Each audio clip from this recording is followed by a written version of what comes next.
Welcome class. आज हम internet के बारे में पढ़ेंगे।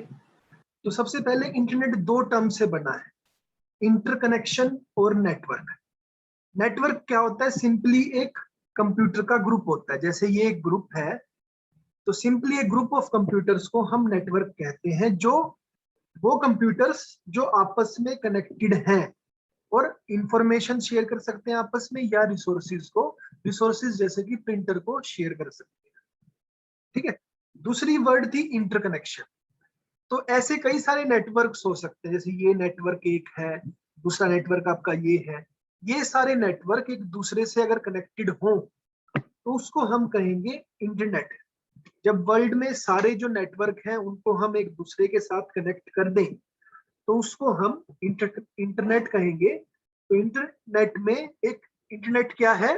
एक नेटवर्क ऑफ नेटवर्क्स है, जिसमें जो नेटवर्क्स हैं वो आपस में इंटरकनेक्टेड होते हैं फिजिकली।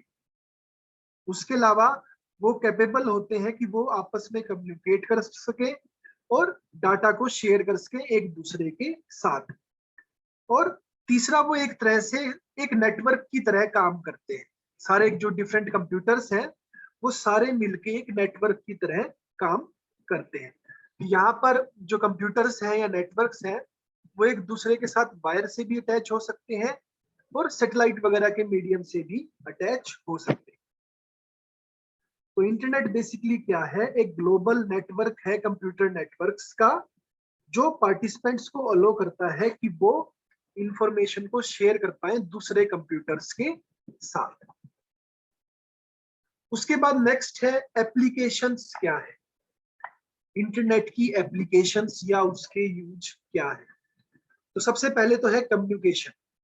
तो इंटरनेट हमें एक तरीका प्रोवाइड करता है ताकि हम कम्युनिकेट कर पाए दूसरे कंप्यूटर्स के साथ, या दो पर्सन्स आपस में जो डिफरेंट कंप्यूटर्स के सामने बैठे हैं वो आपस में कम्युनिकेट कर पाए। कम्युनिकेशन के कई सारे तरीके हैं, जैसे हम ईमेल के थ्रू कम्युनिकेट कर सकते हैं, हम आपस में ईमेल भेज सकते हैं। वीडियो कॉन्फ्रेंसिंग हो सकती है, वीडियो कॉन्फ्रेंसिंग में हम एक दूसरे को देख सकते हैं और हमारी आवाज भी जाएगी। चैटिंग कर सकते हैं, चैटिंग में सिर्फ आपका टेक्स्ट मैसेज जाएगा। दूसरा यूज है एंटरटेनमेंट। हम इंटरनेट के थ्रू एंटरटेन्ड भी हो सकते हैं, जैसे हम ऑनलाइन गेम्स देख सकते हैं, मूवीज देख सकते हैं ऑनलाइन, कोई कार्टून की फिल्म देख सकते हैं, म्यूजिक को सुन सकते हैं, या न्यूज़पेपर वगैरह को रीड कर सकते हैं। फिर हम एजुकेशनल पर्पस या रिसर्च के लिए भी इंटरनेट को यूज कर सकते हैं, जैसे कि हम ऑनलाइन क्लास जो हमने इस सेमेस्टर में करी है तो वो सारी भी आपकी इंटरनेट की मदद से हुई है। एग्जाम्स जो आप अभी देंगे, काफी बच्चे ऑनलाइन मोड के लिए ऑप्ट करेंगे, तो वो ऑनलाइन एग्जाम्स भी हम इंटरनेट की मदद से कर सकते हैं। रिजल्ट्स भी आपका ऑनलाइन आते हैं। या उसके अलावा आप किसी यूनिवर्सिटी वगैरह में अगर आपने अप्लाई करना है तो वो भी आप ऑनलाइन तरीकों से कर सकते हैं। शॉपिंग के लिए काफी ज्यादा हेल्पफुल है, हम ऑनलाइन शॉपिंग कर सकते हैं। अमेजन है, फ्लिपकार्ट है, ऐसी डिफरेंट वेबसाइट्स हैं जहां पर हम जाकर कोई भी प्रोडक्ट को खरीद सकते हैं।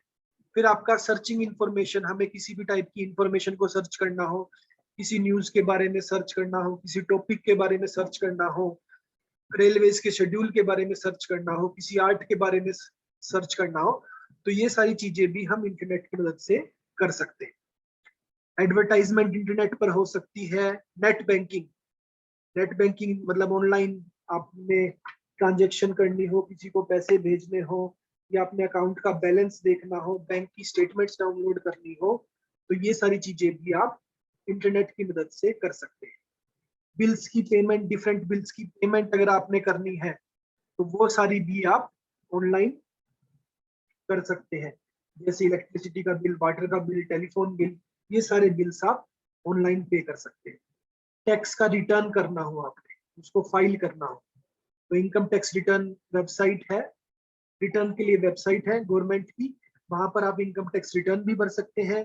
और आजकल जो बिजनेसेस हैं उनको जीएसटी भरना हो तो वो भी वहां पर भर सकते हैं।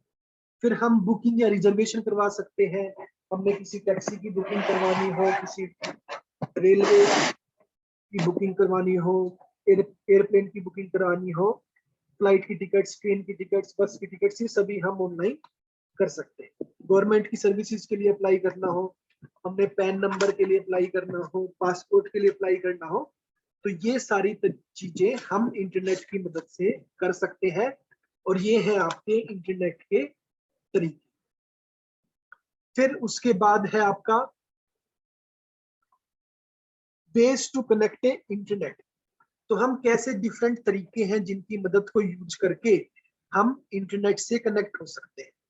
तो पहला है डायल अप कनेक्शन। पहले जो कुछ टाइम पहले अगर हम देखें तो वहां पर डायल अप कनेक्शन आता था। डायल अप कनेक्शन में क्या होता था, आप टेलीफोन लाइन को यूज करते थे और उसी के थ्रू टेम्पररी कनेक्शन बनाते थे internet service provider. Internet service provider basically जो आपको इंटरनेट की सर्विसेज प्रोवाइड करेगा। उसके बाद आप इंटरनेट की सर्विसेज यूज करेंगे और जब भी आपका काम पूरा हो जाएगा उसको आप डिस्कनेक्ट कर सकते हैं।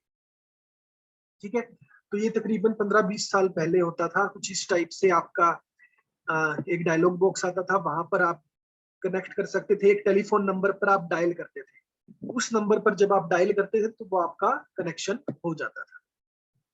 तो नेटवर्क कुछ इस टाइप का होता था। यहाँ पर आपको एक कंप्यूटर की जरूरत पड़ती थी, एक मॉडेम की जरूरत पड़ती थी, टेलीफोन लाइन की जरूरत पड़ती थी, और उसकी मदद से आप इंटरनेट को कनेक्ट हो सकते थे। कुछ सॉफ्टवेयर की भी जरूरत पड़ती है इंटरनेट को यूज करने के लिए, जैसे कि वेब ब्राउजर, जिसमें आप कोई भी वेबसाइट का नाम लिखेंगे, या आपका कोई कम्युनिकेशन का सॉफ्टवेयर, कोई आपने चैटिंग वगैरह करनी हो तो उसके लिए। तो एक तरीका तो ये था। दूसरा तरीका है आपका ब्रॉडबैंड कनेक्शन। अगर आपने ब्रॉडबैंड से कनेक्ट करना हो, तो जैसे नाम से पता चल रहा है ब्रॉडबैंड मतलब ब्रॉड बैंडविड्थ। बैंडविड्थ का मतलब होता है कि कितना डाटा सर्किट कैरी कर सकता है पर सेकेंड। तो ब्रॉडबैंड कनेक्शन की स्पीड काफी ज्यादा होती है as comparison to dial up connection. तो इसकी स्पीड जनरली होती है आपकी 256 kbps से लेके 8 mbps तक। यहाँ पर भी कई सारे तरीके हैं आपका ब्रॉडबैंड कनेक्शन के। एक तो आपका केबल मॉडेम, तो हम यहाँ पर जो केबल टेलीविजन की लाइन है उसको यूज करके भी हम ब्रॉडबैंड कनेक्शन बना सकते हैं। दूसरा है डिजिटल सब्सक्राइबर लाइन। तो इसमें जो एग्जिस्टिंग फोन लाइन है उसी को यूज करते हैं, बट यहाँ पर जो आपका कनेक्शन होता है वो परमानेंटली होता है। ठीक है, जो आपका पिछला कनेक्शन था डायल अप कनेक्शन, उसमें जैसे ही कोई रिक्वेस्ट आती है, टेलीफोन आता है आपके पास, तो वो डिस्कनेक्ट हो जाता था। बट यहाँ पर आप टेलीफोन भी सुन सकते हैं और साथ ही साथ आप क्या कर सकते हैं, साथ ही साथ आप इंटरनेट को भी यूज कर सकते हैं। और तीसरा है आपका सैटेलाइट ब्रॉडबैंड। तो सैटेलाइट की मदद से भी आप ब्रॉडबैंड को कनेक्ट कर सकते हैं। वहां पर आपको कोई भी वायरिंग नहीं होगी। तो बेसिकली आपके मॉडेम, आपके कंप्यूटर से रिक्वेस्ट जाएगी, वो सैटेलाइट को जाएगी। तो वहां पर एक डिश लगी होगी, डिश से आपका जो जो भी कनेक्शन जाना है या जो भी रेज जानी है वो सैटेलाइट पर जाएंगी, और जो भी आपको नेट की कनेक्शन चाहिए वो सैटेलाइट की मदद से होता है। तो ब्रॉडबैंड कनेक्शन बेसिकली इसकी स्पीड फास्ट है, रिलायबिलिटी फास्ट है, बट थोड़ी सी इसकी कॉस्ट ज्यादा है। तीसरा जो आपका कनेक्शन है वो है वायरलेस कनेक्शन, जिसको हम वाईफाई कहते हैं। आजकल सबसे most commonly use wifi connection होता है, और हम अपने फोन से अधिकतर चाहते हैं कि हमारा फोन में कोई वाईफाई कनेक्शन मिल जाए ताकि हम इंटरनेट को यूज कर पाए। ठीक है, तो इसकी रेंज जनरली 100 से 300 फीट होती है, जहां पर आपका एक राउटर होता है, एक वायरलेस राउटर होता है। इस वायरलेस राउटर के थ्रू आपके कई सारे डिवाइसेस कनेक्ट हो सकते हैं, और वो जनरली 100 to 300 फीट हो सकता है। तो यहाँ पर भी आपको एक ब्रॉडबैंड कनेक्शन चाहिए, उसके अलावा एक वायरलेस राउटर चाहिए, और केबल मॉडेम भी चाहिए, और एक आपको कंप्यूटर चाहिए जिसमें आपका वायरलेस इंटरनेट कार्ड होगा, वाईफाई कार्ड जिसमें आप कहते हैं। तो उसकी मदद से आप कई सारे डिवाइसेस को, जैसे फोन को, किसी और पीसी को, लैपटॉप को, आईपी कैमरा को, किसी मीडिया प्लेयर को, इन सारी चीजों को एक दूसरे के साथ कनेक्ट कर सकते हैं। आजकल एक नई चीज आ रही है वाईफाई हॉटस्पॉट, जहां पर आप किसी पब्लिक लोकेशन पर जाते हैं तो वहां पर आपको वाईफाई का एक्सेस मिल जाता है, जैसे कि लाइब्रेरीज में, होटल्स में, यूनिवर्सिटीज में, कॉलेजेस में। तो वहां पर आपको वाईफाई हॉटस्पॉट से इंटरनेट का कनेक्शन मिल जाता है। उसके बाद है सर्विसेज ऑफ इंटरनेट। कई सारी सर्विसेज अवेलेबल है जिनको हम ब्रीफली डिस्कस करेंगे, जैसे कि ईमेल। ईमेल आपका, पहले आप पोस्टल सर्विस यूज करते थे, एक जगह से दूसरी जगह कोई भी अगर आपने डाटा को भेजना, उस चीज को फास्ट करने के लिए आपका ईमेल आया है। ईमेल को हम नेक्स्ट लेक्चर में थोड़ा और डिटेल में पढ़ेंगे, बट ये बेसिकली कम्युनिकेशन के लिए है, जहां पर हम इलेक्ट्रॉनिकली मैसेज सेंड या रिसीव कर सकते हैं। काफी ज्यादा फेमस है। यहाँ पर आपको एक ईमेल एड्रेस प्रोवाइड होगा, उस ईमेल एड्रेस के थ्रू आप किसी दूसरे को कम्युनिकेट कर सकते हैं। एडवांटेजेस क्या है?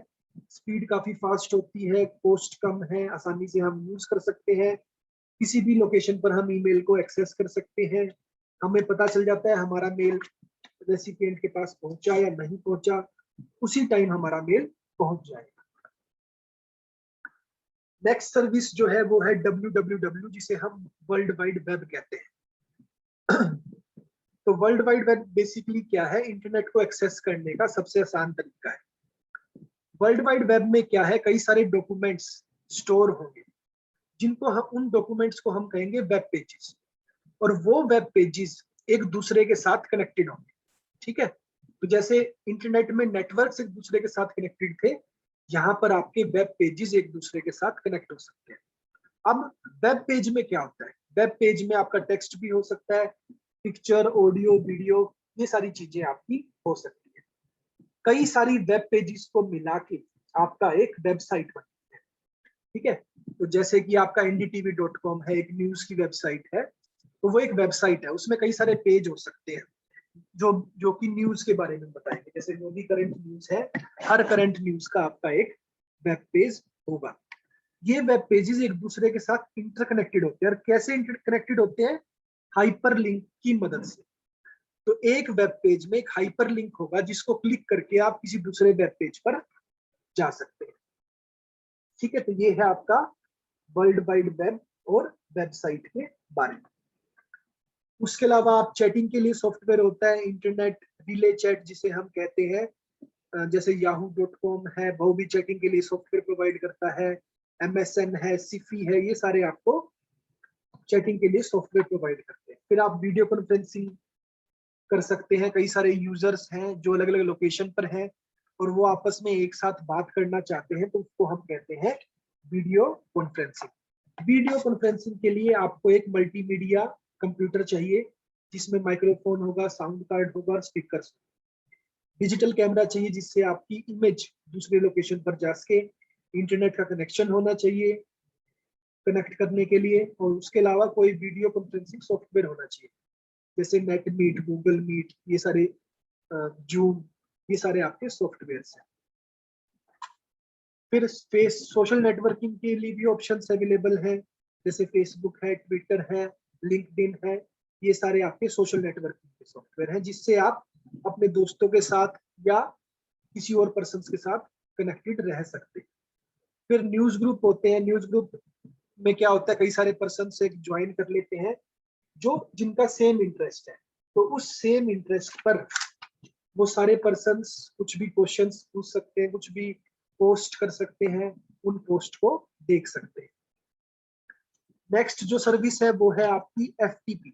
FTP जिसे हम कहते हैं फाइल ट्रांसफर प्रोटोकॉल। तो फाइल ट्रांसफर प्रोटोकॉल बेसिकली एक सॉफ्टवेयर, एक प्रोटोकॉल होता है जिसकी मदद से एक कंप्यूटर से दूसरी कंप्यूटर में आप कोई भी फाइल को भेज सकते हैं। ठीक है, तो यहाँ पर आपका फाइल को आप पहले आपको अपलोड करना पड़ेगा, और जो दूसरी लोकेशन पर जहां पर आप फाइल को भेजना चाहते हैं वो फाइल को डाउनलोड करेगा। यहाँ पर एक प्राइवेट यूजर अकाउंट होगा, जिसमें यूजर अकाउंट में आपका एक लॉगिन नेम और पासवर्ड आपको प्रोवाइड किया जाएगा। नेक्स्ट जो सर्विस है वो है आपकी टेलनेट। टेलनेट भी एक तरह का प्रोटोकॉल है, जहां पर हम एक कंप्यूटर से दूसरे रिमोट कंप्यूटर को एक्सेस कर सकते हैं। मतलब मैं यहाँ पर दूसरे कंप्यूटर की स्क्रीन देखूंगा, जो मेरे कंप्यूटर के अंदर है, दूसरे कंप्यूटर की स्क्रीन देखूंगा, और उस कंप्यूटर को मैं यूज कर सकता हूँ आपका टेलनेट सॉफ्टवेयर या प्रोटोकॉल की मदद से। तो क्लास आज के लिए इतना ही। हमने क्या क्या पढ़ा? इंटरनेट के बारे में पढ़ा, उसकी एप्लीकेशंस पढ़ी, डिफरेंट तरीके पढ़े जिसकी मदद से हम इंटरनेट को कनेक्ट कर सकते हैं और इंटरनेट की कुछ सर्विसेज पढ़ी है। ठीक है, तो नेक्स्ट लेक्चर में हम आगे बढ़ेंगे। Thank you.